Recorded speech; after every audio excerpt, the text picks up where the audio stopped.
2026 নিৰ্বাচনত বিৰোধী দলপতি দেৱব্ৰত শইকীয়াৰ বিৰুদ্ধে প্ৰাৰ্থী প্ৰক্ষেপ কৰিব ৰাইজৰ দলে শনিবাৰে শিৱসাগৰত এনেদৰে কংগ্ৰেছৰ বিৰুদ্ধে খৰব হ'ল ৰাইজৰ দলৰ সভাপতি তথা বিধায়ক অখিল গগৈ দেৱব্ৰত শইকীয়াৰ বিৰুদ্ধে অখিল গগৈৰ অভিযোগ দেৱব্ৰত শইকীয়া বিজেপিৰহে বন্ধু পঞ্চায়ত নিৰ্বাচনত শিৱসাগৰ সমষ্টিত বিৰোধী একত্ৰিত নোহোৱা সন্দৰ্ভতো অখিল গগৈয়ে সমালোচনা কৰে কংগ্ৰেছে পঞ্চায়ত নিৰ্বাচনত বিশ্বাসঘাতকতা কৰাৰ অভিযোগ উত্থাপন কৰি কংগ্ৰেছ দলৰ প্ৰতি ৰাইজৰ দল আৰু নৰম হৈ নাথাকে বুলি খকিয়াই দিয়ে অখিল গগৈয়ে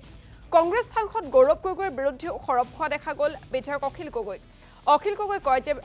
ভূপেন বৰা সভাপতি থকালৈকে বিৰোধী ঐক্যমঞ্চ হ'বলৈ নিদিয়ে গৌৰৱ গগৈয়ে এই অভিযোগ উত্থাপন কৰিছে অখিল গগৈক পৰাজিত কৰিবলৈ কংগ্ৰেছ আৰু বিজেপিহে একলগ হৈ যাব পাৰে বুলিও সন্দেহ ব্যক্ত কৰিছে বিধায়কগৰাকীয়ে এটোটো ঠিক কথা যে কংগ্ৰেছ দলে আমাক যি ধৰণে বিশ্বাসঘাতকতা কৰিলে পঞ্চায়ত ইলেকশ্যনৰ ক্ষেত্ৰত এটো মানে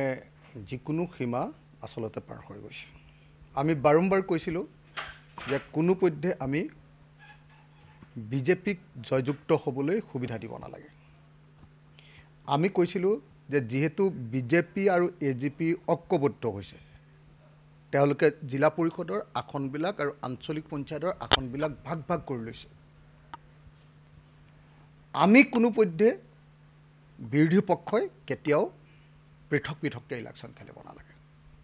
আনকি এটো দুৰ্ভাগ্যজনক কথা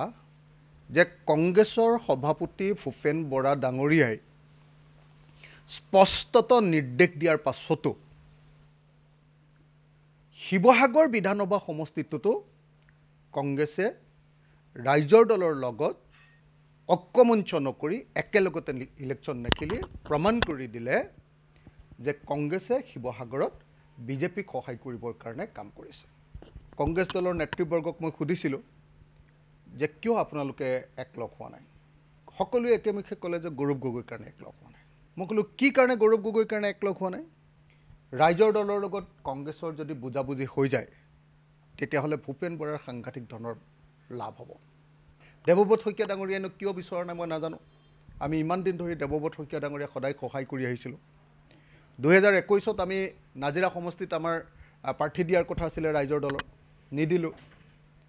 এবাৰ দিব লাগিব তেতিয়াহ'লে নাজিৰা বিধানসভা সমষ্টিত আমি প্ৰাৰ্থী দিব লাগিব ৰাইজৰ দলে ভাল প্ৰাৰ্থী শক্তিশালী প্ৰাৰ্থী আমাৰ আছে অখিল গগৈৰ বিৰোধিতা কৰিবৰ কাৰণে ৰাইজৰ দলৰ বিৰোধিতা কৰিবৰ কাৰণে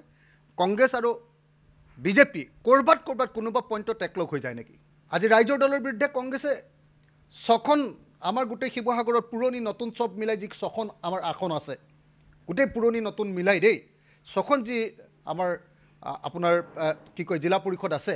সেই জিলা পৰিষদৰ ছখনতে কংগ্ৰেছে প্ৰাৰ্থিত্ব দিছে সকলোৱে জানে যে কংগ্ৰেছ ক'তো নিজিকে কংগ্ৰেছৰ নেতৃবৰ্গই মণ্ডল কংগ্ৰেছৰ মানুহবিলাকে তৃণমূল কংগ্ৰেছৰ মানুহবিলাকে জিলা কংগ্ৰেছৰ বিভিন্নজনে আমাক কৈ আছে যে কংগ্ৰেছে ক'তো নিজিকে কিন্তু আপোনালোকক কৰোৱাবৰ কাৰণে দিয়া হৈছে